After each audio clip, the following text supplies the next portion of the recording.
Hello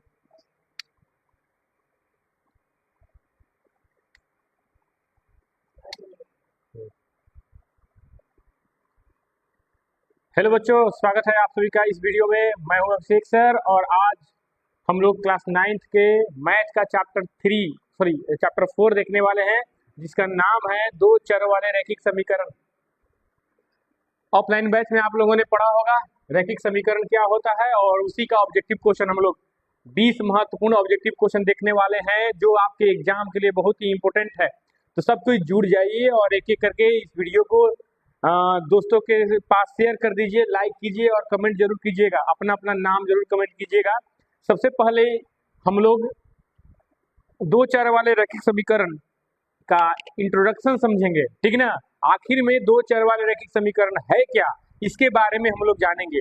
आप लोग को पता होगा कि राशि दो प्रकार के होते हैं। राशि कितने प्रकार के होते हैं? दो प्रकार के होते हैं। कौन कौन? एक चर होता है, चर, और दूसरा होता है अचर। चर और अचर, ठीक है। चर और अचर, चर और अचर, यह राशि के दो प्रकार है। चर, चर किसे कहते हैं? अंग्रेजी अक्षर जो है ना, अंग्रेजी अक्षर ABCD, अंग्रेजी अक्षर आपको पता होगा मेरे प्यारे बच्चों। बोलिए बोलिए, पता है ना? बोलिए यस। अंग्रेजी अक्षर जो होता है ABCD डॉट डॉट, ये जो है ना अंग्रेजी अक्षर, यही चर राशि कहलाते हैं। और हम लोग जो गिनती सीखते हैं 1 2 3 डॉट डॉट, ये अचर राशि कहलाते हैं। क्लियर? अब देखिए, चर और अचर राशि से क्या बनता है? चर और अचर राशि से पद बनते हैं। पद को जोड़ घटाव करते हैं तो व्यंजक बनता है, यह बात आप सभी को पता है। कोई व्यंजक समीकरण कब बनता है? जैसे मान के चलिए मैं लिखूं 2x, मैं लिखूं 2x + 3, यह व्यंजक है। यह क्या है? व्यंजक है। कब तक व्यंजक है? जब तक यह 0 के बराबर नहीं हो जाए। अर्थात अगर हम लोग 2x + 3 को 0 के बराबर लिख दें तो यह समीकरण है। इसको क्या कहेंगे? व्यंजक। क्या कहेंगे? व्यंजक, यानी बीजीय व्यंजक भी आप कह सकते हैं। और इसको क्या कहेंगे? समीकरण कहेंगे। बोलिए, समझ में आ रहा है? समझ में आ रहा है तो आप लोग लाइक कीजिए, कमेंट कीजिए कि हाँ यस सर, समझ में आ रहा है।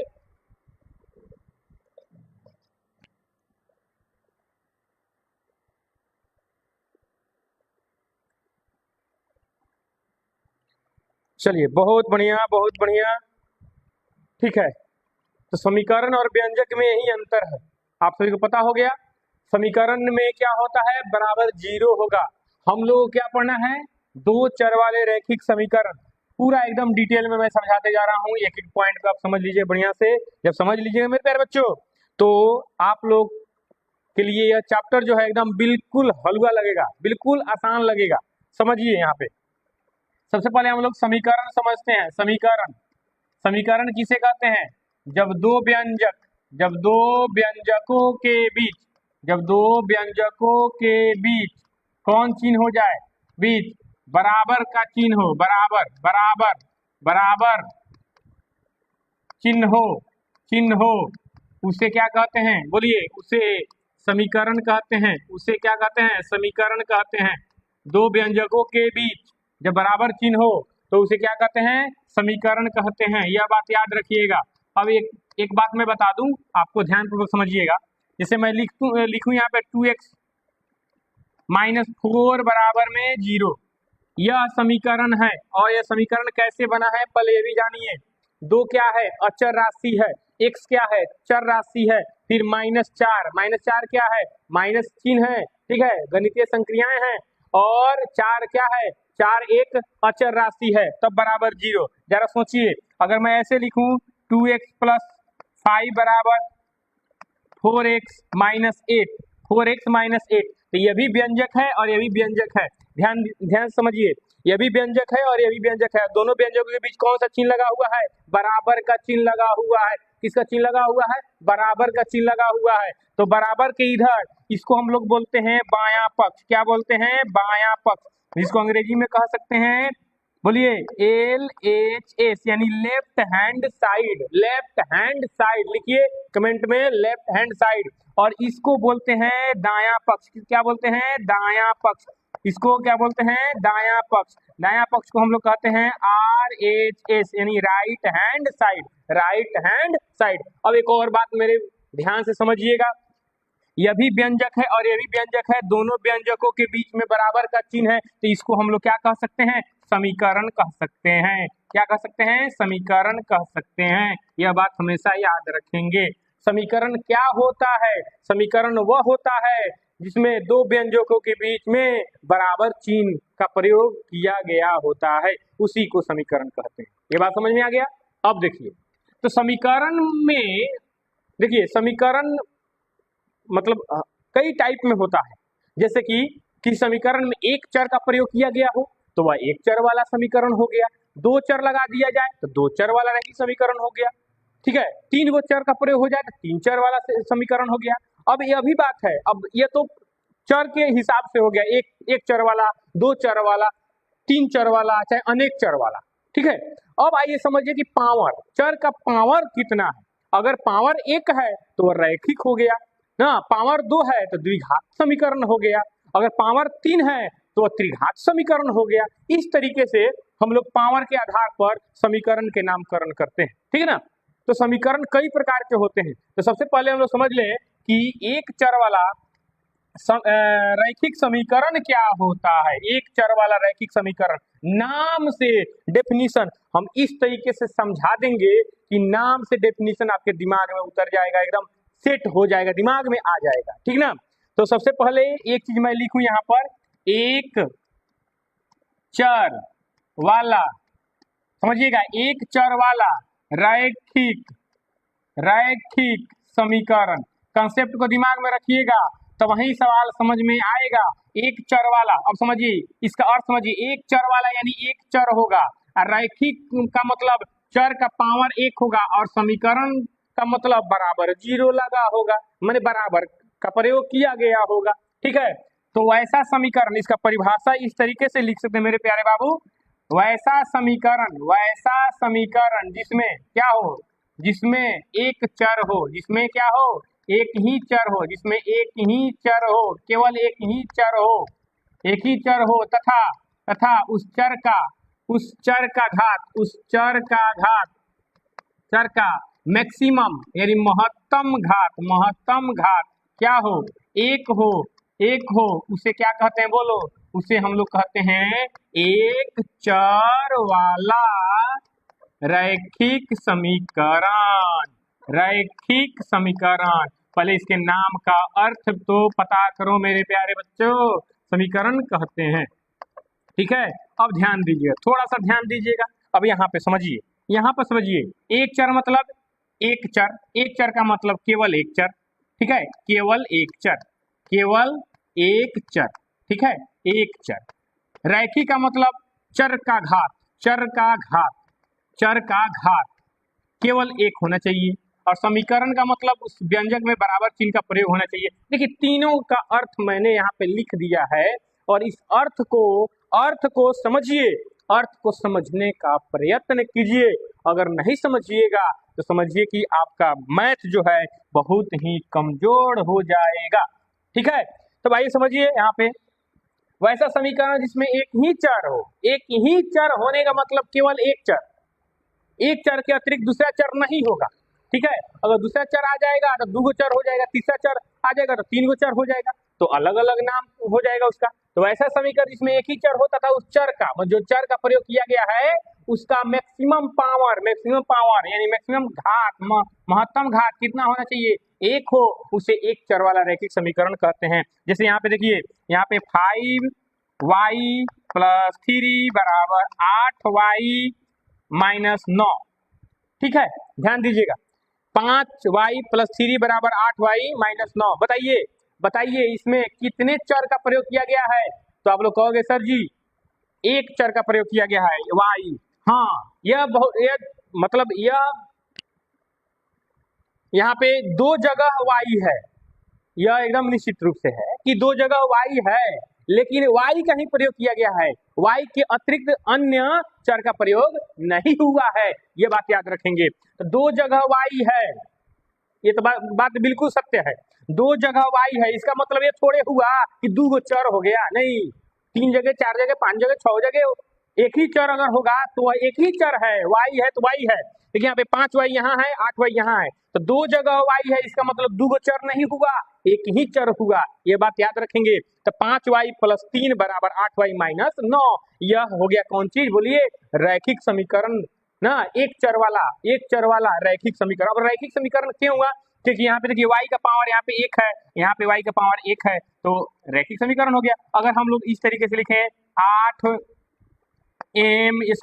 + 3 बराबर 8m, ऐसे लिखे तो यहाँ पे m का मैक्सिमम पावर क्या है, 2 है, तो यह रैखिक नहीं होकर के द्विघाती समीकरण हो जाएगा। यह बात याद रखेंगे मेरे प्यारे बच्चों, यह बात याद रखेंगे। तो अब देखिए, तो एक चर वाला रैखिक समीकरण हो गया। अब एक चीज समझिए, एक चर वाला रैखिक समीकरण जो होता है ना, वह उसका हल कई गो होता है, केवल एक हल होता है, केवल एक हल।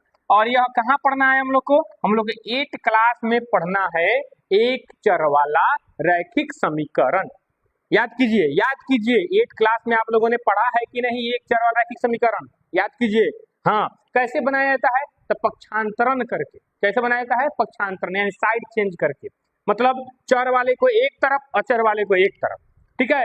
हाँ, पक्षांतरण करने में चिन्ह बदल जाता है, पदों के चिन्ह बदल जाते हैं, जो प्लस में होगा दूसरे साइड जाकर के माइनस में हो जाएगा, जो माइनस में होगा दूसरे साइड में जाकर के प्लस में हो जाएगा, जो गुना में होगा वह भाग में हो जाएगा, जो भाग में होगा वह गुना में हो जाएगा। इतना बात तो याद रखिए।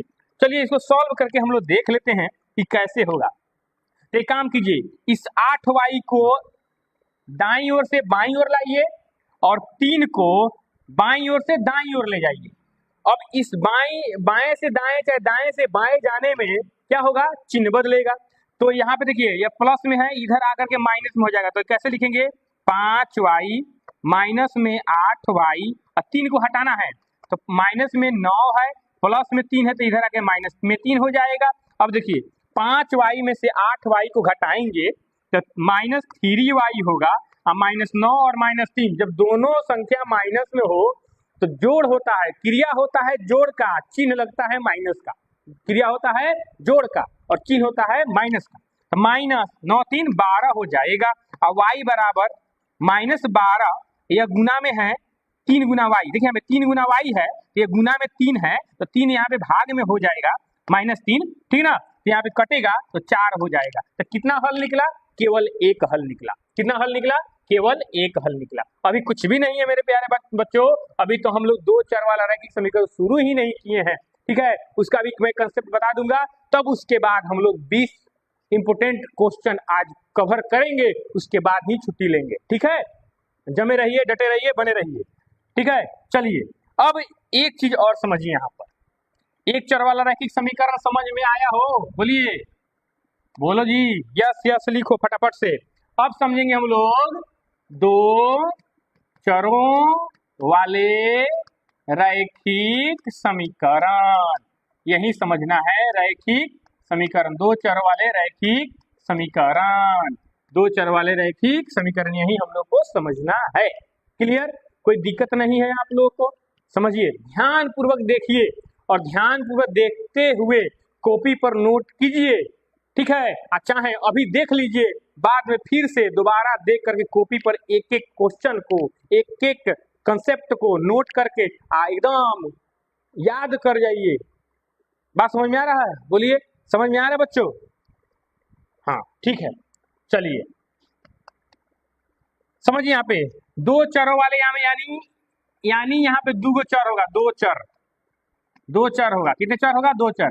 रैखिक का मतलब आप समझ में आता है, चर का घात कितना, 1 होना चाहिए, और समीकरण का मतलब आप जानते करते हैं बराबर का प्रयोग होना चाहिए। ये तीनों चीज आप लोग समझ गए, 2 चर होगा, चर का घात 1 होगा, और समीकरण है तो बराबर लगा होगा।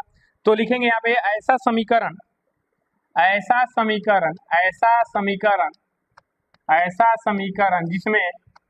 जिसमें कितना चर हो, जिसमें 2 चर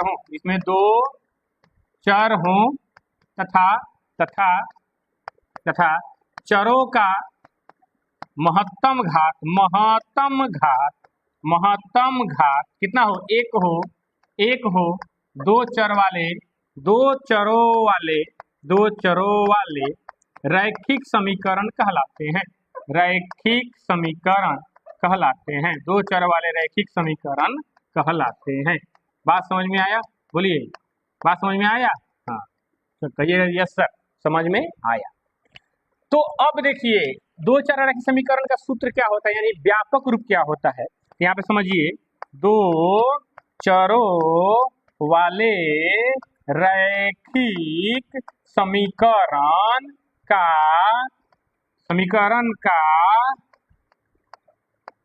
व्यापक रूप क्या होगा, यानी व्यापक समीकरण क्या होगा, इस चीज को समझ लीजिए। तो देखिए ध्यान से, A X plus B Y plus C बराबर 0, जहां जहां ए बी और सी क्या है, वास्तविक संख्याएं हैं, वास्तविक संख्याएं हैं, यह बात याद रखेंगे, संख्याएं हैं। बात समझ में आया? क्या है? वास्तविक संख्याएं हैं। और एक और बात जानिए, ए और बी बराबर नहीं है किसके, 0 के। यह पॉइंट याद रखिएगा। ए को क्या कहेंगे, एक्स का गुणांक कहेंगे। क्या कहेंगे? एक्स का गुणांक। बी को क्या कहेंगे, वाई का गुणांक कहेंगे। क्या कहेंगे? वाई का गुणांक कहेंगे। और सी को क्या कहेंगे, अचर पद कहेंगे। क्या कहेंगे? अचर पद कहेंगे। क्लियर? इतना बात तो क्लियर हुआ कि नहीं हुआ? ठीक है, इतना बात क्लियर हो गया। अब समझिए इसका हल कएगो, हल होता है अपरिमित रूप से अनेक, अपरिमित रूप से अनेक हल होता है, अनेक हल होता है, अपरिमित रूप से अनेक हल होता है। और इसका ग्राफ कैसा होगा, तो बोलिए ग्राफ कैसा होगा? इसका ग्राफ होगा कौन सी, एक सरल रेखा, एक सरल रेखा। ध्यान दीजिएगा, सरल रेखा, सरल रेखा। क्लियर? बात समझिए, यह कंसेप्ट हेल्प करेगा ऑब्जेक्टिव क्वेश्चन बनाने में, ये बात याद रखिएगा। कंसेप्ट क्या करेगा, हेल्प करेगा ऑब्जेक्टिव क्वेश्चन बनाने में। इसको नोट कीजिए फटाफट से।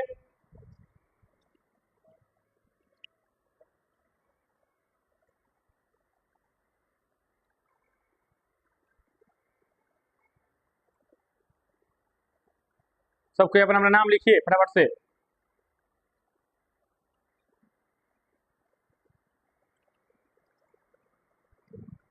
चलिए ठीक है, इतना तक हो गया। अब आइए हम लोग ऑब्जेक्टिव क्वेश्चन पढ़ेंगे।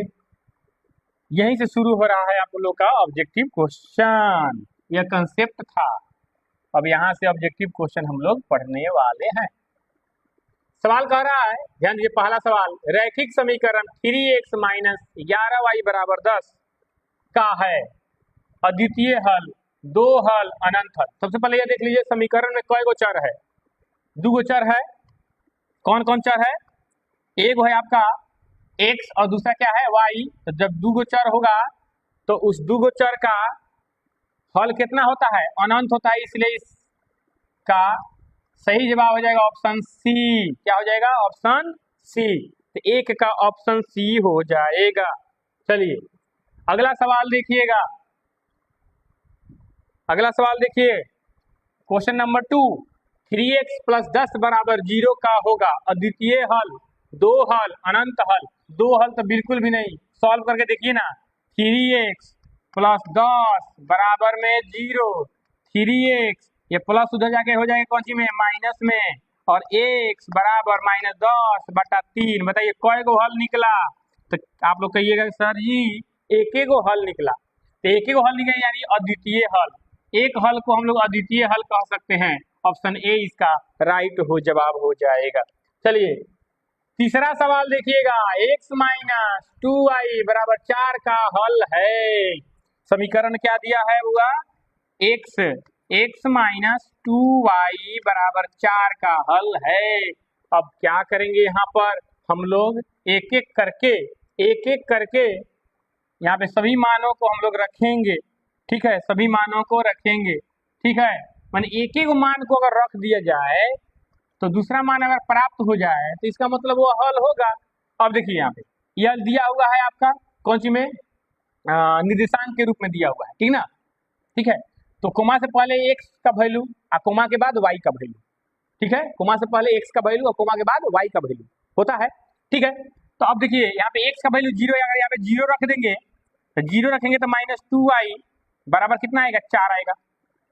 अब 0 में से घटाएंगे 2y तो हो जाएगा -2y बराबर 4, अब y बराबर हो जाएगा 4 बटा -2 यानी -2।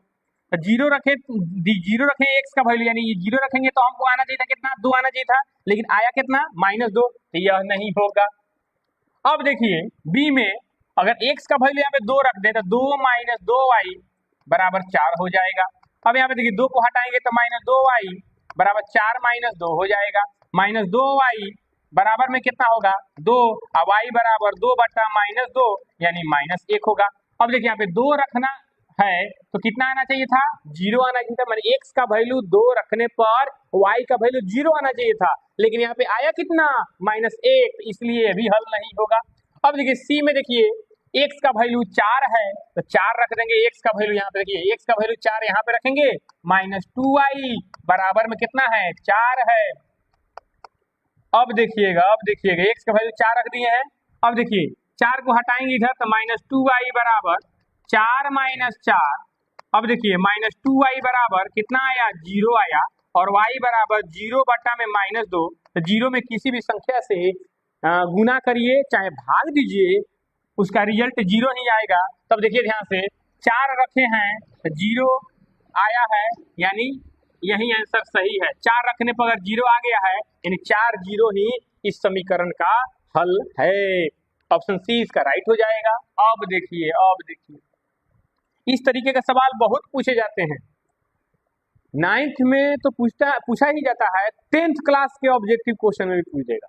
ठीक है, k का मान ज्ञात कीजिए, यदि x का मान 1 और y का मान 2, समीकरण 2x + 3y बराबर k का एक हल है। बताओ कितना इजी सवाल, मतलब समीकरण दिया है 2x प्लस में 3y बराबर में k, हम लोग को k का मान निकालना है और x का वैल्यू दिया है 1 और y का वैल्यू दिया है 2, तो x की जगह 1 रखेंगे, लिखेंगे x बराबर 1 एवं y बराबर 2 रखने पर, y बराबर 2 रखने पर। अब जरा सोचिए x की जगह क्या रखेंगे, बताइए, x की जगह 1 रखना है, y की जगह 2 रखना है, तो 2 गुना x है, x की जगह 1 रखो, प्लस में 3 गुना y की जगह 2 रखो, बराबर में k हो जाएगा। अब देखिए 2 कम 2 प्लस 3 दूनी 6 बराबर k, अब 2 में जोड़ेंगे 6 8 हो जाएगा बराबर k, यानी k का वैल्यू कितना आया, 8 आया। अब बताइए, आप ही लोग बताइए, इसका निर्णय कीजिए कि ऑप्शन डी इसका राइट होगा कि नहीं होगा, होगा। ठीक है, 4 क्वेश्चन कंप्लीट हो चुका है। अब देखिए बिंदु दिया है, यहाँ पर बिंदु क्या दिया है पहले बताइए तो सही, तो बिंदु यहाँ पे दिया हुआ है मेरे प्यारे दोस्त 3 4 दिया है बिंदु 3 4, ठीक है, इससे x का वैल्यू कितना हो जाएगा, 3, और y का वैल्यू कितना हो जाएगा, 4। समीकरण क्या दिया हुआ है देख लीजिए, समीकरण दिया हुआ है यहाँ पर 3y है बच्चों, हमें मिस्टेक कर दिए, 3y बराबर kx + 7। अब y के जगह क्या रखेंगे, y के जगह 4 रखो, x के जगह 3 रखो, तो 3 गुना 4 बराबर k गुना 3 + 7। अब देखिए 3 चौके 12 3 चौके 12 बराबर 3k प्लस में 7, इसको इधर ले आएंगे, अच्छा इसको इधर ले जाएंगे तो क्या होगा, आप तो समझते ही हैं। देखिए 12 - 7 बराबर 3k, अब देखिए 3k, अच्छा ऐसे भी लिख सकते हैं, 3k बराबर 12 में से 7 घटेगा 5 हो जाएगा, और k बराबर 5/3, k का वैल्यू 5/3। ऑप्शन में देखिए सर्च कीजिए कि कहाँ है 5/3, ये 4/3 है तो बिल्कुल भी नहीं होगा, बी में 5/3 है, बिल्कुल राइट, यानी ऑप्शन बी इसका राइट आंसर होगा, answer B will be the right answer. ठीक है। अगला क्वेश्चन देखिएगा मेरे प्यारे बच्चों, बहुत ही आसान क्वेश्चन है। समीकरण यहाँ पे x प्लस 2y बराबर 2 दिया है। y अक्ष को किस बिंदु पर प्रतिच्छेद करता है? y अक्ष को किस बिंदु पर प्रतिच्छेद करता है? इसका मतलब y अक्ष पर, देखिए ध्यान से, अगर y अक्ष पर देखिए कोई बिंदु समझिएगा, कोई बिंदु x अक्ष पर हो, समझिए x अक्ष पर हो, तो उसका निर्देशांक क्या होगा? उसका निर्देशांक हो जाएगा, यहाँ पर x अक्ष पर है तो निर्देशांक हो जाएगा x0, यानी y वाला 0 हो जाता है। अगर कोई बिंदु कहाँ हो? y अक्ष पर हो, y अक्ष पर हो तो उसका निर्देशांक कितना हो जाएगा बोलिएगा? यानी 0y हो जाएगा। क्या हो जाएगा? 0y। x अक्ष पर हो तो y वाला 0, y अक्ष पर हो तो x वाला 0। तो क्या कह रहा है यहाँ पे? y अक्ष कह रहा है ना बच्चों, तो इसका मतलब x वाला 0 हो जाएगा। यहाँ पे x का वैल्यू 0 रख देंगे तो x बराबर y अक्ष को किस बिंदु पर करते हैं, यानी y अक्ष का बात चल रहा है, तो x वाला यहाँ पे 0 हो जाएगा, प्लस में 2y बराबर में 2 हो जाएगा। इसको जोड़ेंगे तो 2y बराबर में 2 आएगा, और y बराबर 2/2 होगा, कट करके 1 हो जाएगा, यानी 0 1। अब 0 1 क्यों लिखे हैं? 0 1 इसलिए लिखे हैं क्योंकि y अक्ष का बात हो रहा है, y अक्ष पर x का निर्देशांक यानी भुज 0 होता है, 0 1। अब मिलाइए कौन सा ऑप्शन, आप लोग खोजिए कि इसमें A है कि B है कि C है कि D है। तो 0 1 C में है, इसलिए ऑप्शन इसका राइट हो जाएगा C। अब देखिए अगला सवाल है मेरे प्यारे बच्चों, रेखा x बराबर y पर कोई भी बिंदु इस प्रकार का होता है। अगर x का वैल्यू देखिए ध्यान से, x बराबर y है ना, तो x का वैल्यू 1 रखेंगे तो y का वैल्यू 1 हो जाएगा, 2 रखेंगे तो y का वैल्यू 2 हो जाएगा, 3 रखेंगे तो y का वैल्यू 3 हो जाएगा, k रखेंगे तो y का वैल्यू k हो जाएगा। मतलब x का वैल्यू k तो y का वैल्यू k, दोनों k, यानी ऑप्शन हो जाएगा D, इसका राइट आंसर हो जाएगा। और जो भी संख्या रखो भाई, 1 रखो तो y का वैल्यू 1 होगा, x का वैल्यू 1 है तो y का वैल्यू 1 नहीं होगा, x का वैल्यू 1 है, यहाँ भी x का वैल्यू 1 है तो y का वैल्यू 1 नहीं होगा, 2 है तो 2 होगा, 3 है तो k है तो k होगा। तो यहाँ पे देखिए k है तो k होगा। चलिए आगे बढ़िए।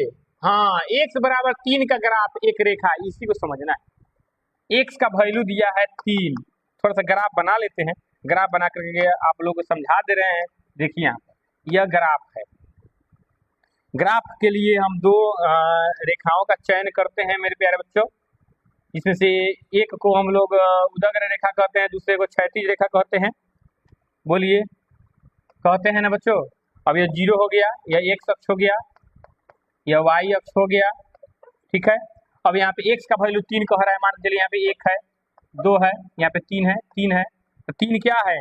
3 को प्रदर्शित करने के लिए हम लोग क्या करेंगे? यहाँ पर हम लोग इसके मतलब किसके बोलिएगा, हम लोग यहाँ पर y अक्ष के समांतर न खींचेंगे। तो यहाँ पे देखिएगा, मूल बिंदु से 3 इकाई की दूरी पर x अक्ष के समांतर, x के समांतर कहाँ है? यह y है, y अक्ष से समांतर हो रहा है, तो यहाँ पहला ऑप्शन गलत। मूल बिंदु से 3 इकाई की दूरी पर y अक्ष के समांतर, यही सही होगा, y अक्ष के समांतर है मूल बिंदु। ये मूल बिंदु है ना, यहाँ पे मूल बिंदु से 3 इकाई की दूरी है, 1 2 3, 3 इकाई की दूरी पर है। बोलिए ना, मूल बिंदु से 3 इकाई की दूरी पर है बच्चा लोग। और यह जो रेखा खींचा गया किसके समांतर है? y के समांतर है। तो मूल बिंदु से 3 इकाई की दूरी पर y अक्ष के समानांतर, ठीक है। तो इसका राइट आंसर हो जाएगा ऑप्शन बी। क्लियर? चलिए अगला क्वेश्चन है,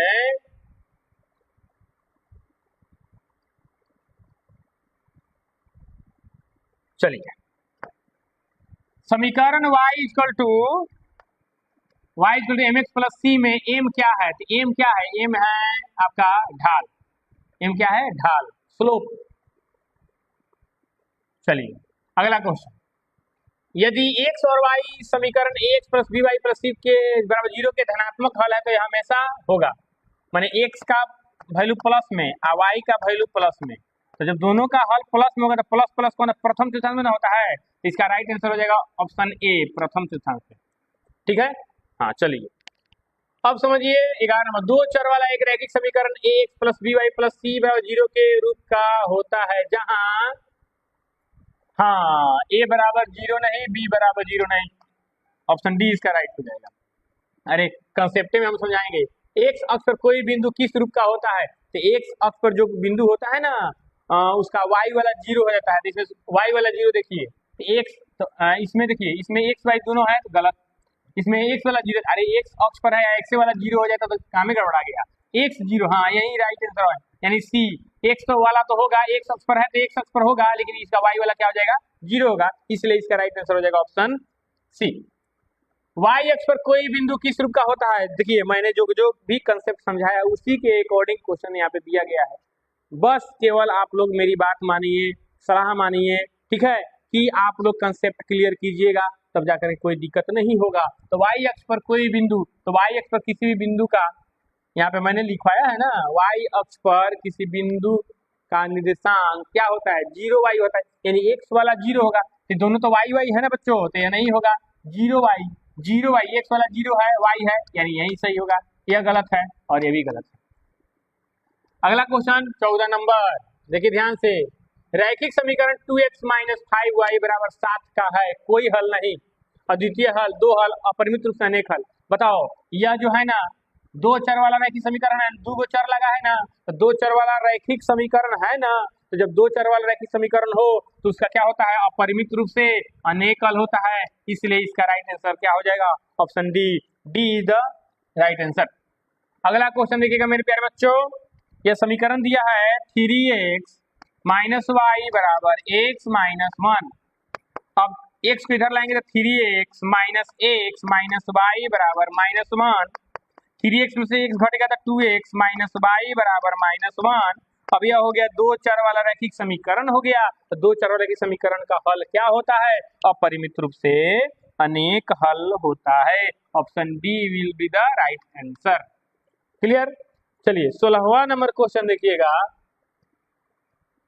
हाँ 2x प्लस 3y बराबर 6 का ग्राफ y अक्ष को बिंदु पर छेद करता है, एक बार जानिए y अक्ष पर कोई बिंदु का निशान क्या होता है 0 y होता है, यानी x वाला 0, इसका मतलब इस समीकरण में x वाला 0 हो जाएगा, ये 0 हो जाएगा, तो बचेगा कौन चीज 3y बराबर 6 और y बराबर 6/3, y बराबर 2, तो x वाला 0 है और y का वैल्यू कितना आया है 2 आया है, तो 0 2 बताइए ऑप्शन खोजिए 0 2 कहाँ है, ए में 2 0 है नहीं होगा, सी में 3 0 है अरे बिल्कुल भी नहीं होगा, 0 3 है नहीं होगा, option B is the right answer, यानी 16 का ऑप्शन बी हो जाएगा।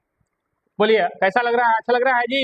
चलिए समीकरण 2x प्लस 5y बराबर 7 का एक अद्वितीय हल है, अद्वितीय हल है, परिमेय संख्याएं, वास्तविक संख्याएं, प्राकृतिक संख्याएं, धनात्मक वास्तविक संख्याएं, ठीक है, तो इसमें आपका वास्तविक संख्याएं हो सकता है, क्योंकि वास्तविक संख्याएं में सब कुछ आ जाता है, प्राकृतिक संख्या भी आ जाता है, पूर्ण संख्या भी आ जाता है, परिमेय संख्या भी आ जाता है और अपरिमेय संख्या भी आ जाता है, सब संख्या का एकदम मिश्रण है वास्तविक संख्या।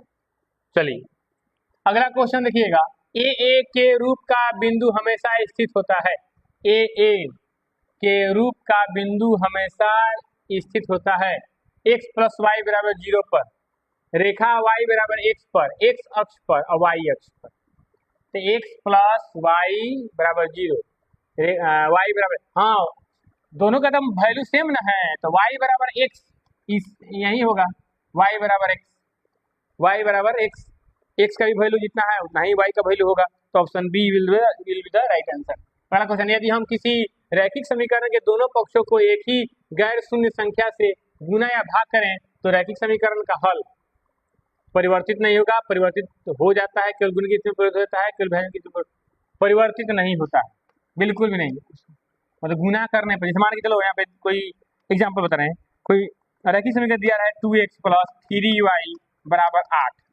अगर यहाँ पे 2 से गुना कर दें, 2 से गुना कर दें, इसमें 2 से गुना कर दें तो 2 दूनी, इधर भी 2 से गुना करना होगा, तो 2 दूनी 4x प्लस 2 3 6y बराबर 8 दूनी 16।